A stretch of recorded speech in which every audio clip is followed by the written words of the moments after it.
जय हिंद दोस्तों, UD math zone में आपका स्वागत है।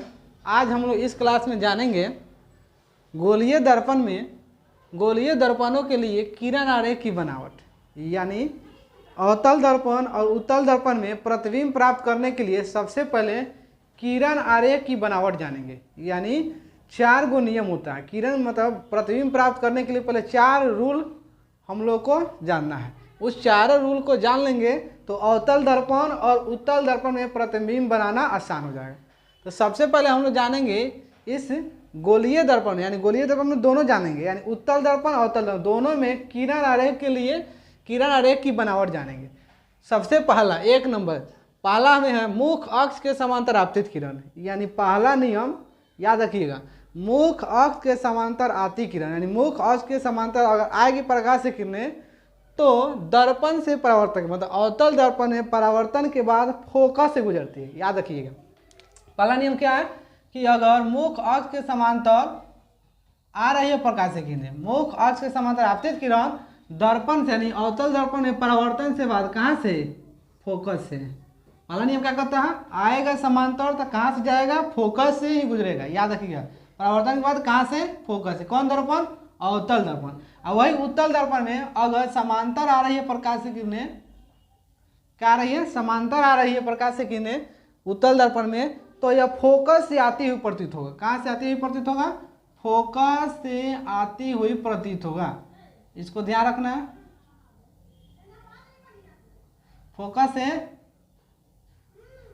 फोकस से आती हुई प्रतीत होती है। तो आप लोग नोट कर, मतलब इस नियम को नोट कीजिएगा।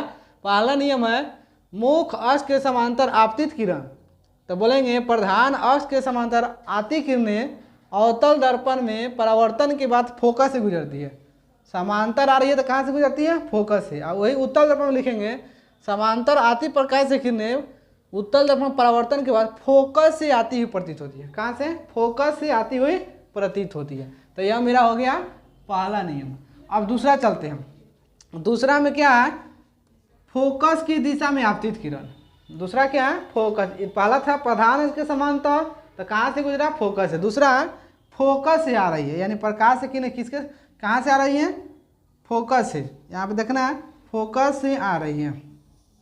ये कहाँ से आ रही है, फोकस से। तो जब फोकस से आएगी तो परावर्तन के बाद कहाँ से, तो प्रधान अक्ष के समांतर। याद रखना, समांतर जाएगी तो फोकस से आएगी तो समांतर जाएगी, बस इसको याद रखना। और उत्तल दर्पण में क्या होगा, अगर फोकस की दिशा में आपतित हो रही है, किसके दिशा में, फोकस के दिशा में आपतित हो रही है, फोकस की दिशा में आपतित हो रही है, तो यह परावर्तन के बाद कहाँ से, प्रधान अक्ष के समांतर यह निकल जाएगी। किसके समांतर निकल जाएगी, प्रधान अक्ष के समांतर।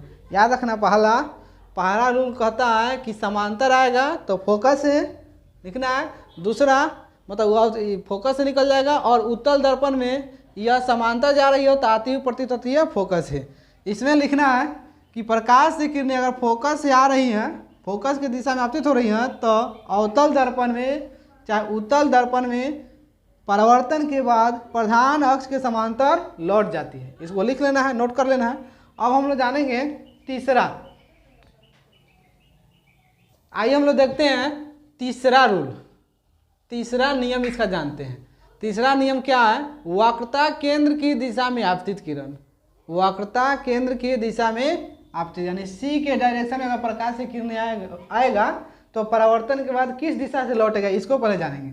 तो सी से जैसे ही आएगा, सी से, यहाँ सी से आया प्रकाश से किरणें, तो जब सी से आएगा तो सी से ही लौटेगा। इसको याद रखना, बहुत इंपॉर्टेंट है। प्रतिबिंब प्राप्त करने के लिए इसको जानना बहुत इंपॉर्टेंट है। अगर ये नहीं पता होगा कि सी से आया तो किधर से जाएगा तो प्रतिबिंब प्राप्त नहीं हो सकता। तो याद रखना है कि अगर प्रकाश की किरणें वक्रता केंद्र की दिशा से आती है तो दर्पण से परावर्तन के बाद फिर कहाँ से लौटेगी, तो सी से ही लौट जाती है। उसी तरह उसमें भी होगा, अगर सी के डायरेक्शन में अगर प्रकाश की किरणें आ रही है,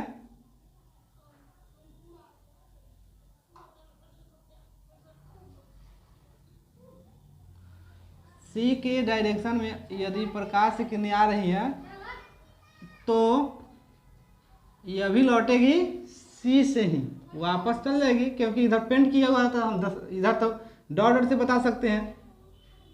तो यह भी सी से ही लौटेगी। पहला नियम लिख लीजिएगा आप लोग, वक्रता केंद्र की दिशा में आपतित किरण आती है तो वह दर्पण से परावर्तन के बाद सी से ही वापस लौट जाती है, सी से ही वापस लौट जाती है। आगे चलते हैं चौथा जानते हैं, ध्रुव की दिशा में आपतित किरण, ध्रुव की दिशा में आपतित किरण। तो जब प्रकाश की किरणें ध्रुव की दिशा में आपतित होती है, ध्रुव की दिशा में आपतित होती है अगर कोण आई से, तो वह कोण आर से लौट जाती है। किस कोण से? आर से लौट जाती है। प्रकाश के परावर्तन का दूसरा नियम जानते ही हैं, कोण आई बराबर कोण आर, यानी 45 डिग्री से आएगी तो कितना से लौटेगी? 45 डिग्री से, यानी कोण आई से आएगी तो कोण आर से। उसी तरह यहाँ पे भी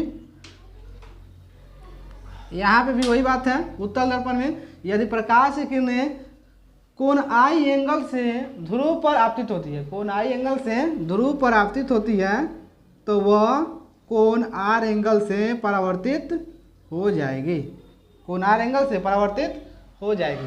तो यह मेरा चारों नियम हुआ। चलिए हम लोग जानेंगे अवतल दर्पण में प्रतिबिंब प्राप्त करना। अवतल दर्पण में प्रतिबिंब प्राप्त करना, इसके पहले हम लोग 4 नियम जान गए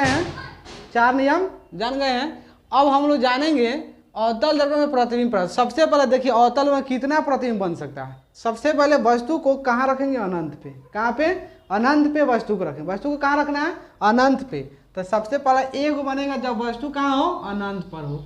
दूसरा, अनंत से थोड़ा घसका के ले आएंगे, तो अनंत से घसका के लाएंगे इधर, तो ये क्या है? वक्रता केंद्र, यानी अनंत और वक्रता केंद्र के बीच, अनंत और वक्रता केंद्र के बीच। देखिए वस्तु अनंत और वक्रता, तो 2 हो जाएगा। तीसरा, वस्तु को अब इधर लाएंगे, कहाँ लाएंगे? वक्रता केंद्र पर। तो जब वस्तु वक्रता केंद्र पर हो, देखिए तो कितना? तीसरा बन जाएगा। उसके बाद जब वस्तु वक्रता केंद्र और फोकस के बीच, तो ये चौथा हो जाएगा। उसके बाद वस्तु को घसका के इधर ले जाएंगे, तो कहाँ पे? फोकस पर। तो वही लिखें, जब वस्तु फोकस पर, तो ये 5वां हो जाएगा।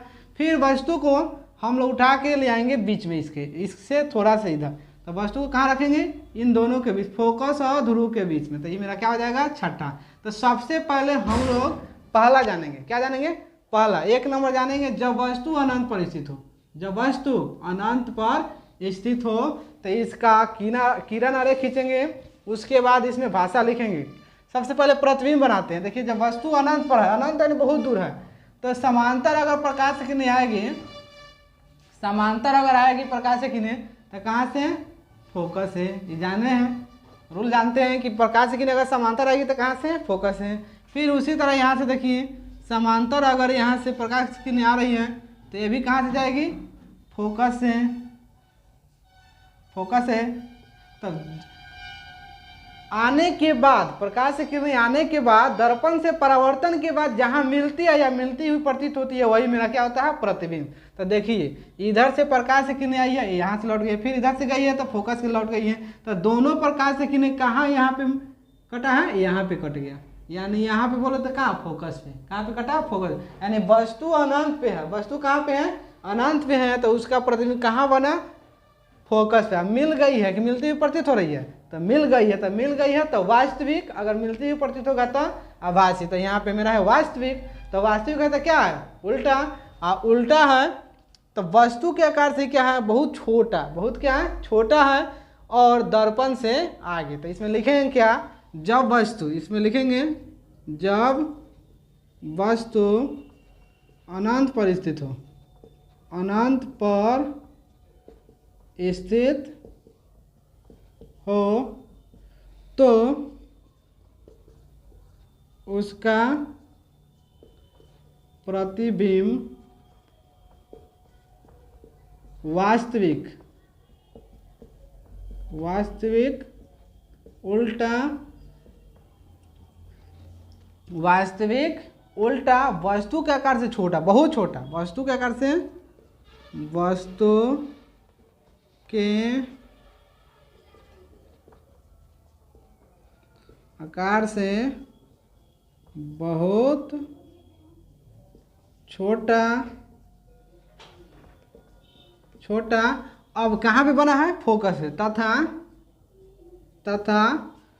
फोकस पर बनेगी। कहाँ पे बनेगी? फोकस पे, मतलब जो हम बना दिए उसके बारे में लिख देंगे। जब वस्तु अनंत पे है तो उसका प्रतिबिंब कैसा, उसका प्रतिबिंब वास्तविक, वास्तविक है तो उल्टा, डिफिनिट है तो वास्तविक, उल्टा, वस्तु के आकार से बहुत छोटा, यानी बहुत छोटा दिखाई दे रहा है, बहुत छोटा, तथा फोकस पर बनेगी। यह मेरा प्रतिबिंब प्राप्त हो गया। पहला जब वस्तु अनंत पर स्थित हो तब। नेक्स्ट क्लास में हम लोग जानेंगे जब वस्तु अनंत और वक्रता केंद्र के बीच हो, उसके वस्तु वक्रता केंद्र पर हो, वक्रता केंद्र और फोकस के बीच, फोकस पे, फोकस और ध्रुव के बीच जानेंगे। अगर आप लोग को वीडियो पसंद आया होगा तो लाइक शेयर सब्सक्राइब कीजिएगा। फिर मिलेंगे नेक्स्ट क्लास में, तब तक के लिए जय हिंद।